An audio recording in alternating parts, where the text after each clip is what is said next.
While animation can be a wondrous world for children, it wasn't made just for them. Adult animation is widely loved for a reason. It's the perfect blend of nostalgia and theme that wouldn't have the same effect as live action.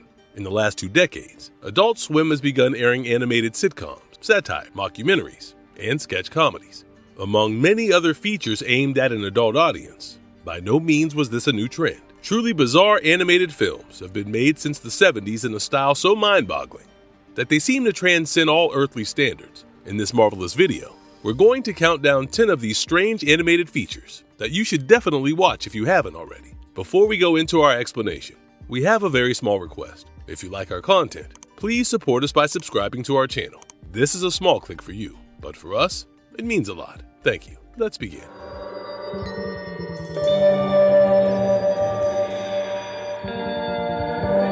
Fantastic Planet, 1973. This movie can be considered the extreme opposite of mainstream taste. That being said, one can't help but admire the unsettling yet impressive artwork.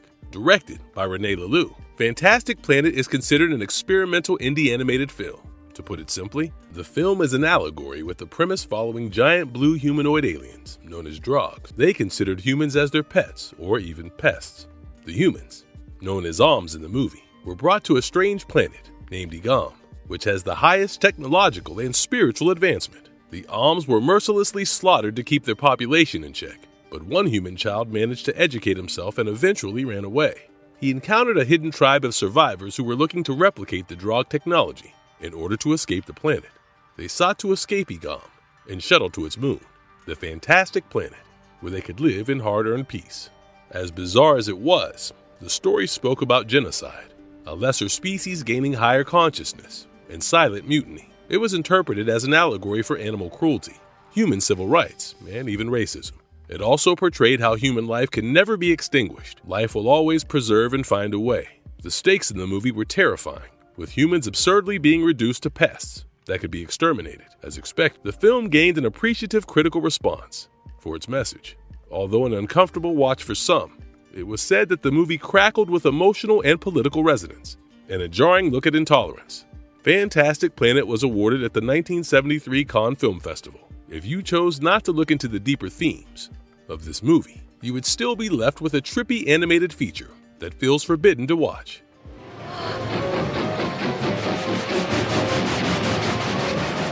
Night on the Galactic Railroad, 1985, directed by Suji Gisaburo. Night on the Galactic Railroad earned the title of being a mystical cult classic over several decades.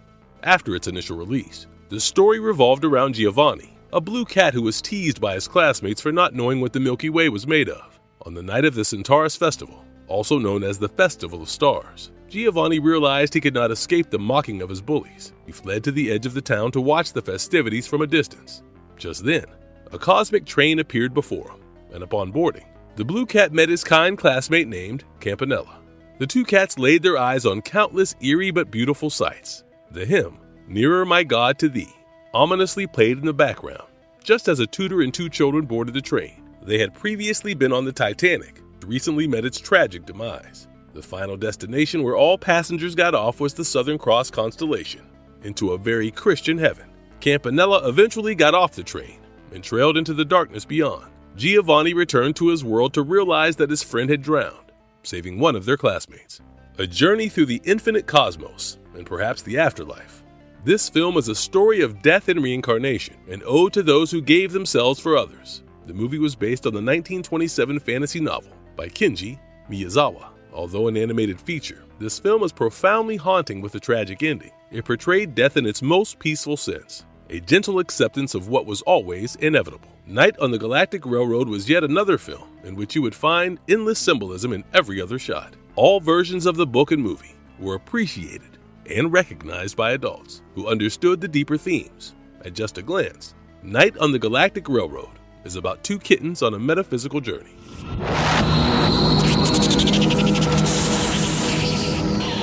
Son of the White Mare, 1981. This Hungarian fantasy animated film was directed by Marcel Yankovic. The story was of Feherlofia, a beautiful white mare's 3rd son gained superhuman powers from his mother's milk. The whole plot was based on ancient Hungarian legends. The son of the white mare was named Fenyuvo, aka Tree Shaker. His mother would often tell him tales of the forefather and how his reign came to an end because of grotesque humanoid dragons. After his mother's death, Tree Shaker embarked on his quest to slay this dragon. He encountered other heroes like himself, such as Stone Crumbler and Iron Rubber. Together, they searched for the entrance into the underworld. The trio were pestered by a 7-winged skull-sized gnome who wanted some of their porridge. The gnome's beard turned into a mighty sword, given to Tree Shaker to wield against the terrible dragons. In the tale of dragons, heroes, and princesses, the final shot was odd. Minutes before the credits rolled, Tree Shaker could be seen walking above a modern city skyline. Yankovic's masterpiece is a living, breathing, dancing sequence of colors. The vibrant color is an essential element of storytelling in this case. If Show Don't Tell was an animated movie, it would be The Son of the White Mare. Sadly, this movie wasn't taken seriously in its country of origin, but was widely revered internationally. The obstacles and conflicts thrown at the 3 main heroes were totally random, and none were expected. While the plot of this movie isn't as layered, the animation, style, and series of events still deserve our attention and praise. Every shot in this movie is a work of art.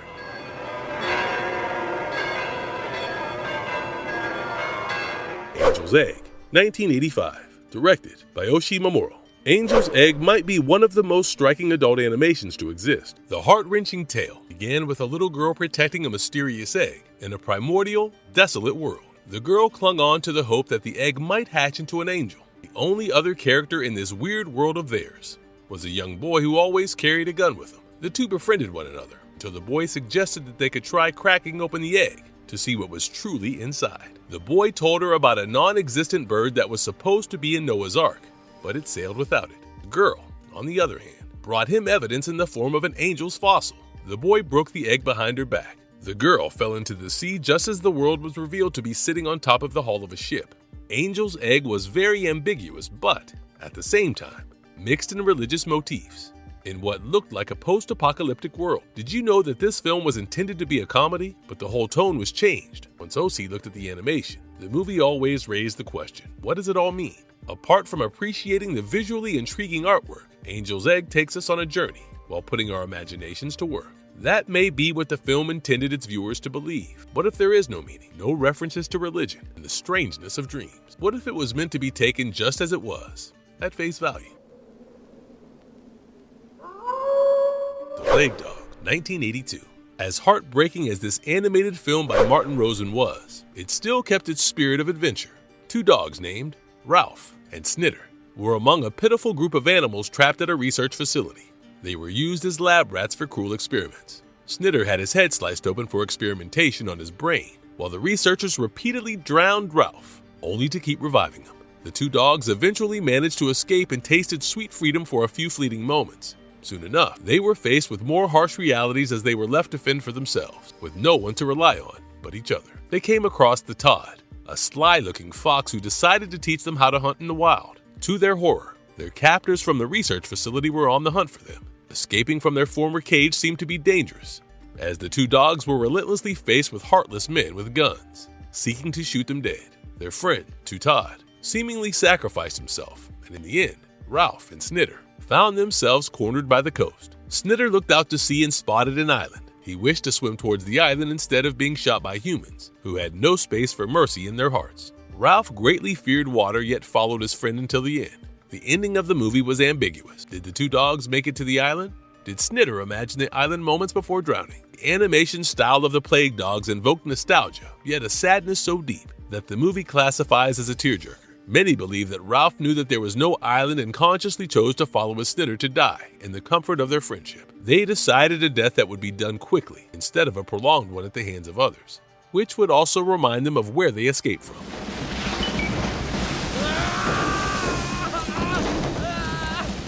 Mind Game, 2004. The directorial debut of Masaki Yuasa. This adult animation was a trippy ride that also managed to speak on universal themes. The story began with Nishi, a young man who dreamed of becoming a comic book artist but struggled to actualize his ambition. What followed was Nishi's ugly confrontation with 2 members of the Yakuza. One of them stuck his gun where the sun don't shine and instantly killed Nishi. The young man found himself in a limbo where he met God, who kept morphing into different shapes. Nishi was given another chance and returned moments before the trigger was pulled. He saved himself and fled from the Yakuza, close on his tail. Somehow, his car swerved off the bridge, and straight into the ocean, where he was swallowed by a whale. He met Jan, an old man who had been trapped in the whale's stomach for over 3 decades. In this bizarre tale, Nishi managed to find a way out of this whale's belly and back to the moment when he was about to be shot. In the world of Mind Game, the laws of gravity and anatomy never applied. It was considered to be a very unusual film that used many animation styles in its 90-minute runtime. It's an intense mix of colors, symphonies, and the characters getting up to the weirdest things imaginable. To sum it up, Masaki Yuasa's adult animation feature, Mind Game, was an artistic acid trip that teaches us about the unbound potential of second chances. A story about a man on a psychedelic journey, becoming uncaring about God and the fate that the universe had in store for him.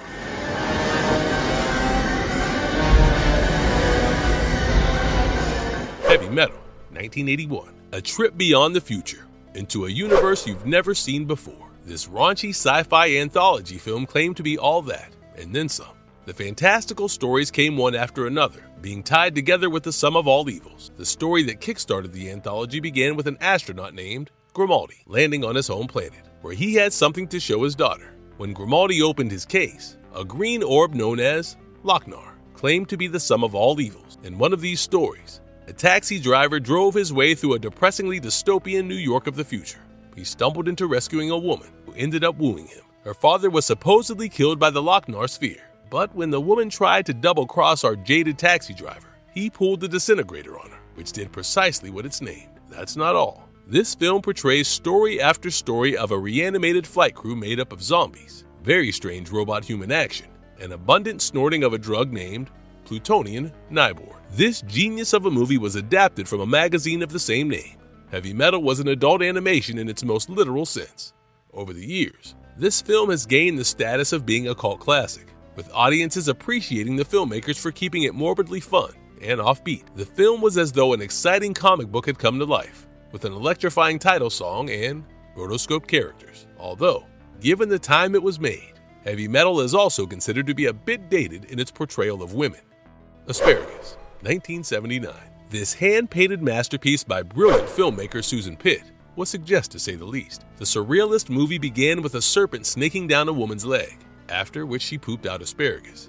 Outside lay a garden of weird plants. A giant hand appeared out of nowhere and tried to uproot a stalk of asparagus. The woman was seen playing with her dollhouse. In one of the doll rooms, she found herself in her room exactly how she was at that moment. She then readied herself to step out, putting on a painted mask. She opened her handbag as what looked like eye floaters swam into it. On her way to the theater, the woman crossed various shops for adult toys, guns, dolls, and cigarettes. The same floating objects of different kinds floated over the audience. Back at home, the woman was revealed to be faceless. The movie ended with the woman filleting the stalk of asparagus from the garden as it began changing into colorful but random things. This movie is as strange and abstract as an adult animation can get.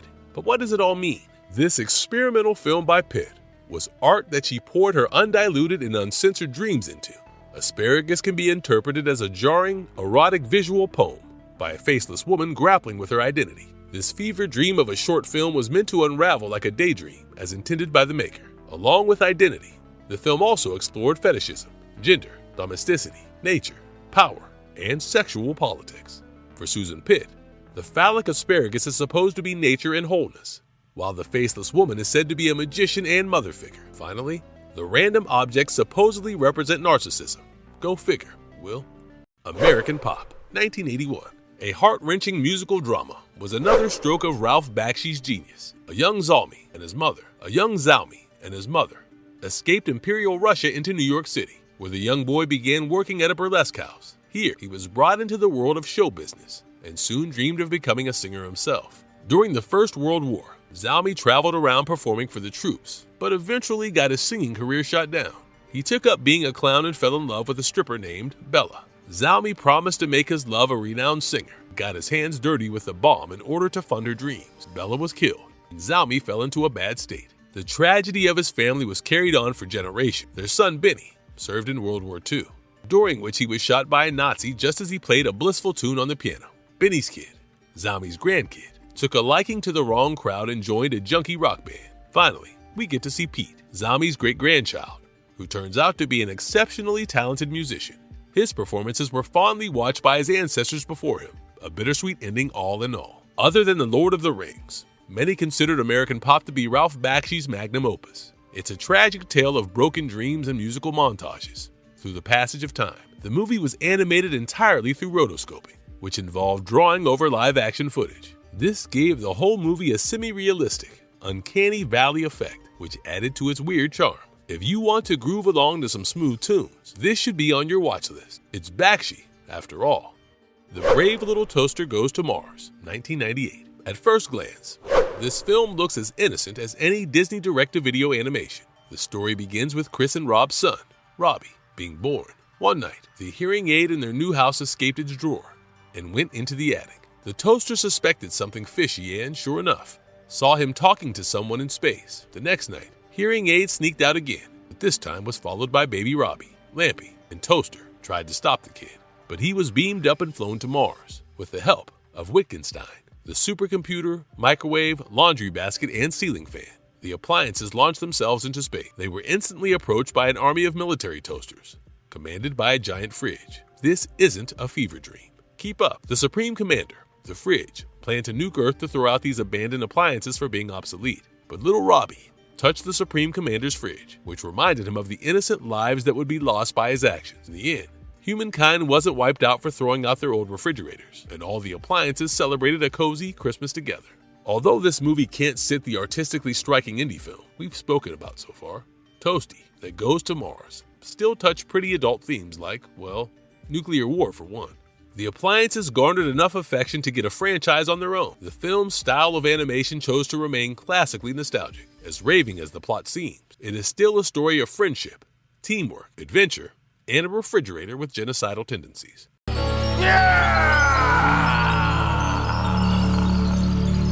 Marvelous verdict. Here, we come to an end of counting down the most bizarre animated films that are a must-watch. Not only do these movies deserve appreciation for their raw, unadulterated creativity, but they also need to be praised for showing us what art is about. Unbound freedom and madness, whether it's wild visuals, symbolic puzzles, or ambiguous endings. Every single one of these films strikes a chord and asks us to question ideas bigger than ourselves. They blow your mind and take you to places never seen before. And if you liked our content, don't forget to leave a like and subscribe to us if you haven't already. Have a good one and be safe. Thanks, everyone.